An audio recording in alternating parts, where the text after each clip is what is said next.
Okay. Sorry, I forgot what I was going to say. Hey, no worries. I was very much intrigued by the text. So you're good. But yeah. Pop off, Tree King. Say your piece.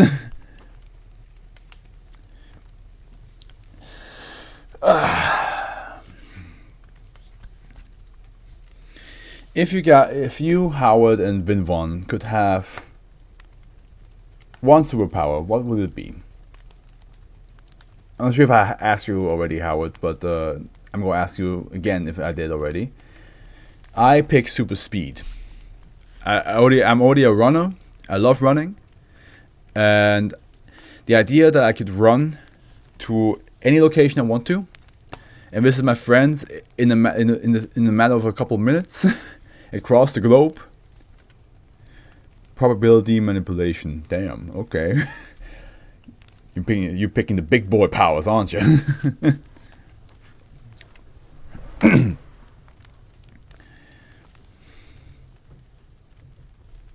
I pick having the ability to instantly kill all orphans at will. We'll keep an eye on him. We keep an eye on him. Well, yeah, I didn't say I'd use it. I'll keep an eye on you. I'll keep an eye on you. Maybe pick a different power, like radio intercepting woman. Because that's the next SCP we're gonna have. Maybe you can intercept the radio, like this lovely lady right here. Don't tell me Cinder's online. Please, Cinder, don't do this to me. Oh, there's an update. Oh, there's a schedule update. Nice. There we go. SCP-1723 is to be contained in a humanoid containment cell that has been modified to act as a Faraday cage, blocking any incoming radio broadcast. Due to several ailments related to SCP-1723's age, a doctor is to be on call for SCP-1723 at all times. Since there is the possibility of a sudden medical emergency, SCP-1723 is to be confined to the cell at all times. Whose grandma is this? Whose grandma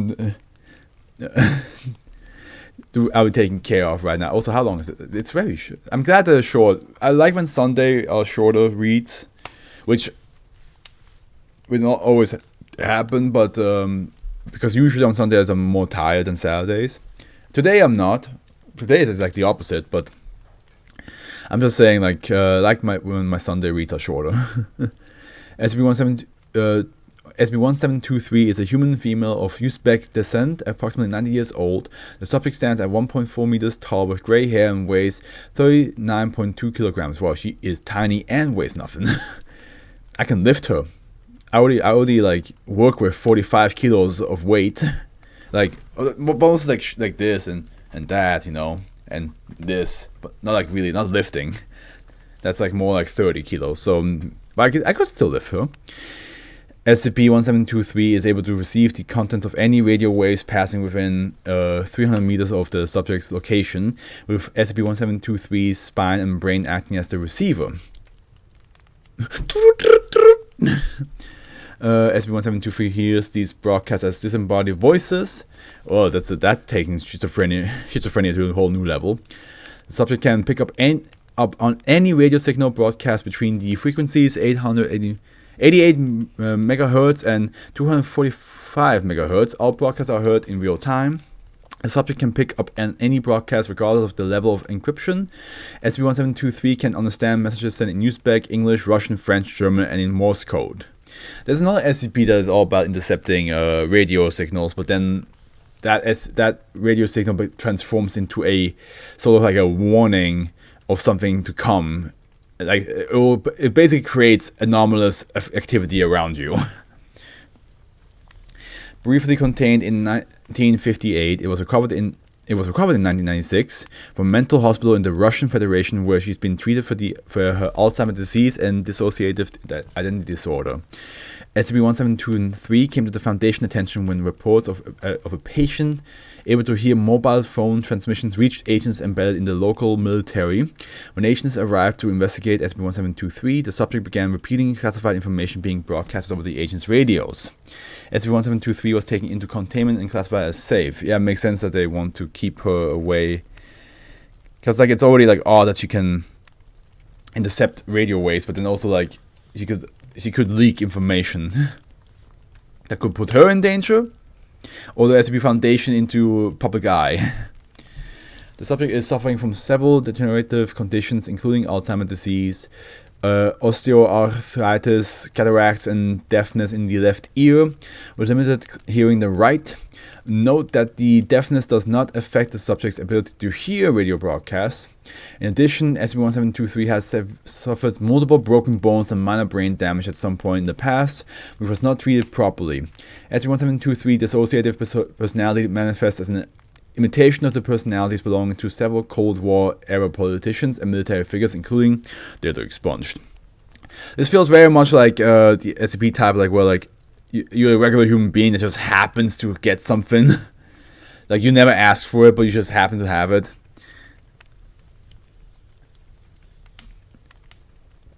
fMRI scans of the subject's cranium have revealed several small dead zones in the frontal lobe. This appear to be related to SCP-1723's radio ability as they light up when radio waves are being received. Addendum. During the investigation that resulted in SCP-1723's recapture, a small datebook was found in the subject's cell. It appears to have been used as the subject's diary during the time SCP-1723 was held captive by the GRU. Very little of the diary is legible and only a few entries are relevant. It sucks for them, to be honest. Yeah, because like you can never be a normal human being. Like you never get to live your normal life because now you're just with the Foundation for the rest of your life, unless they find a way to like get rid of your condition. Then But then even then, like the chances that they will let you just go back home is low. And even if you do go back home, who knows how much of like your mind gets like rewritten by the amnestics. Do not know how long I have been held captive. My name. I'm probably going to give it a bit of like, yeah, my name. And I have been held in this facility for about 3 weeks. I've been here since I told my district supervisor about the voices and that I have been hearing them ever since that metal tower was constructed. I am hungry and scared and I do not know what they will do to me. If you read this, please send help. Please tell my mother I'm still alive. They tell me that I should be honored to be trained as a field agent. They say that they are going to have to put me through obedience training. I do not know what they mean, but at least I'm not going to die. I will allow them to put me through whatever process need be so I can go back to the village. They take me to Germany, to Poland, to Turkey, and I write what I hear. Oh, so she had this makes sense. She had this ability very early on. I am the voices that tell me everything. Sometimes there are many voices and sometimes there are few. I'm the chancellor, I'm the ambassador, I'm all of the people in my head. Who else would I be? I guess you would never like associate that with the radio, eh? You would just think it's just some sort of like voice talking to you. Or like you think it's your own voice. Like I said, very like extreme case of schizophrenia. Like take schizophrenia but make it like not in your head. So it's a radio that's just is connected to your head. I think I'm losing my mind. These lucid periods keep getting shorter and shorter and the haze gets overlong. I'm afraid if I can't perform my duty they will kill me. I don't know what to do. I must try to stop the haze to recover from my mother. I don't know how much longer I will be like this. It's tearing at me, gnawing at the corners of my mind. It wants me to slip back into the shoes. Their voices come from everywhere now. I can't walk near a metal tower without having an incident. Nobody understands what I'm going through. They won't let me go home. From this point on, the entries are indecipherable. The only other legible entry is a note located on the back of the book, apparently written by an agent of Division P in the GRU. As of this time, Project S-33 has being cancelled. Object S33 is no longer able to transcribe any radio signals and is unable to perform basic life functions of her own. We have been contacted by an American organization willing to take her off our hands for a hefty sum.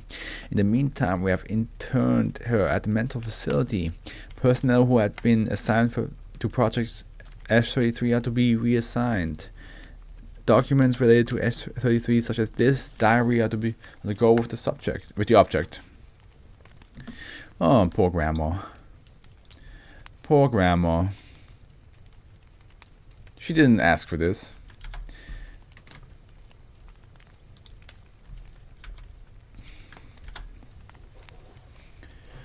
It always feels bad when it's like a human being that's lived, like, had a chance for a normal life, but then like either A, had an SCP anomaly ability from the very beginning, or got one, which both are not good, because as you saw, with having one from early on shows that you will get used by people around you.